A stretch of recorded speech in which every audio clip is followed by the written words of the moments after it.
ఆహారం తిన్న తర్వాత కొన్ని సోంపు గింజలు నమలడం వల్ల కడుపుబ్బరం, గ్యాస్, అజీర్తి వంటి సమస్యలు రాకుండా చూసుకోవచ్చు. సోంపు జీర్ణక్రియను మెరుగుపరిచి శరీరంలోని మెటబాలిజంను పెంచి కొవ్వు త్వరగా కరగడానికి దోహదపడుతుంది. ఇలా బరువు తగ్గడానికి కూడా సహాయపడుతుంది. సోంపులో పొటాషియం అధికంగా ఉండడం వల్ల ఇది శరీరంలో సోడియం స్థాయిలను సమతుల్యం చేసి రక్తపోటును అదుపులో ఉంచుతుంది. హై బీపీ ఉన్న వారికి సోంపు చాలా ప్రయోజనకరంగా ఉంటుందని ఎక్స్పర్ట్స్ చెబుతున్నారు. సోంపు నీళ్లు రక్తంలోని చక్కెర స్థాయిలను నియంత్రించడంలో సహాయపడతాయని నిపుణులు చెబుతున్నారు. ఇది ఇన్సులిన్ ఉత్పత్తిని మెరుగుపరిచి డయాబెటీస్ అదుపులో ఉండడానికి కూడా దోహదపడుతుందట. రక్తాన్ని శుద్ధి చేయడంలోనూ సోంపు ఉపయోగపడుతుంది. సోంపులో ఉండే యాంటీ ఆక్సిడెంట్లు శరీరంలోని వ్యర్థాలను, విష పదార్థాలను బయటకు పంపడానికి సహాయపడతాయి. ఇది మూత్ర విసర్జనను పెంచి శరీరాన్ని అంతర్గతంగా శుభ్రంగా ఉంచడానికి ఉపయోగపడుతుంది. సోంపులో యాంటీ ఆక్సిడెంట్లు, విటమిన్లు ఆరోగ్యకరమైన మెరిసే చర్మానికి దోహదం చేస్తాయని నిపుణులు చెబుతున్నారు. ఇందులో ఉండే యాంటీ ఆక్సిడెంట్లు చర్మానికి హాని కలిగించే ఫ్రీ రాడికల్స్ తో పోరాడడానికి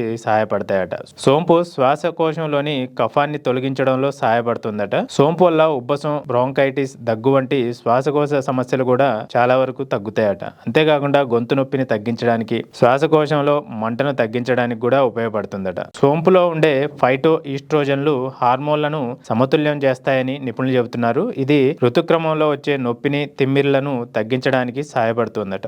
ఇలా సోంపు వల్ల ఎన్నో ప్రయోజనాలు ఉన్నాయి.